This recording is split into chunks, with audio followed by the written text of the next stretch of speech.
Asalaamu calaykum waraxmatullaahi wabarakaatu. Halkan waxaan ka salaamayaa ummadda Soomaaliyeed meel ay joogaanba.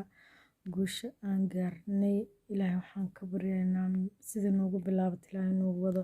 War Soomaaliya meelaad joogteenba bari isu soo bax. Waxaan ku dhaca calanka buluuga sasa loo sasa loo sababta waxay tahay cadowganaga waa inaan tusnaa guusha aan gaarnay, farxadanada iyo rareyntanada waa inay arkaan, maahan inaan sidaa dee aan u jiifno ma ahan. Marka calanka buluuga meel aad joogtiin waa inaad soo qaadatiin, waa inaad meel aad joogtiin bay soo baxdeen, waa inaad ii sheegeen taageero aan caadi ahayn waa inaad muujisaan, ilaahayna waa inaad u mahad celisaan. Sababta waxay tahay ilaahay baa keenay guusha, cidna ma aani keenin. Ilaahay wuxuuse keenina ma yimaadaan, laakiin dadaalkeeda ayaa madaxadu muujisay. Marka ilaahay waxaan ka baryayaa rabbiga raxmaanka, waxaan ka baryayaa wax wanaagsan oo ku faraxno oo aan jecelnahay oo aan maaragtay aan sugayn ilaahayna uu noo keeno. Dhammaan ummadda Soomaaliya meel aad joogtiinba hambal ayaan idin leeyahay. Meel aad joogtiinba ilaahay waxaan ka baryayaa inaad ahaatiin dad midaysan oo midnimo iyo awood ilaahay siiyo. Intii baarlamaan u horeyso oo madaxweynihii hore u horeeyo qof walba oo gacan ka geystan halkan badan u mahad celinayaa. Badda qof kaliya ma lahan, shacabka dhan ayaa iskale, waa dhaxalka Soomaaliyeed. Ilmaha yaryarka kuwa hadda aan dhalan ayaa iskale, qof kaliya ma lahan. Qof kastana way anfacaysaa asaga hadduu si helan qofsa uusan noolaanin. Qof Soomaali oo kale ayaa noolaan doona, dadkana hal mar ma dhimanayaan.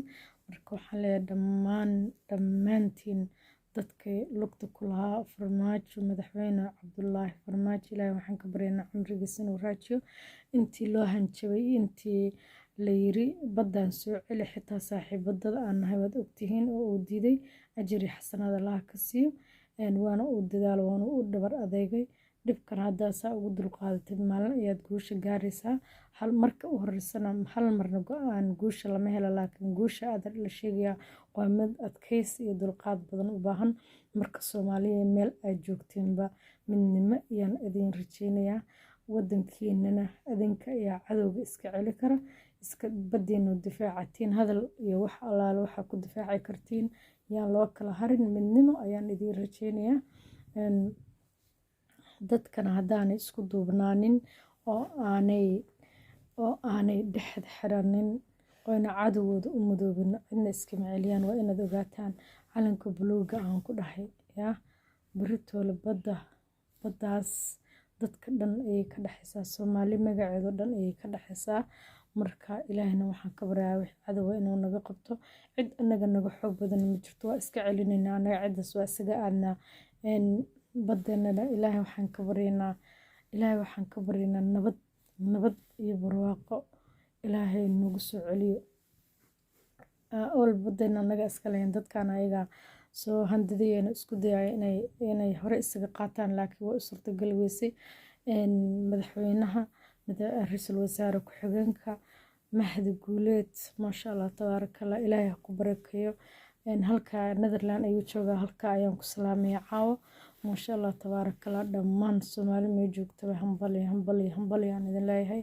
Sanadkan ilaahay ha idin gaarsiiyo sanado badan soo socda, cadowgeennana u midooba. Inta yaroo ducufada balaayada caloosha u shaqaystayaalka haro ku gatay iyo kuwa hadda dhahayana jaanis ay leedahay, ciddaas waxaas ka hadlayana dhig jalqa u sinina. aad u mahadsantihiin dhammaantiin. Waa salaam. Assalaamu calaykum waraxmatullaahi taala wa barakaatuh.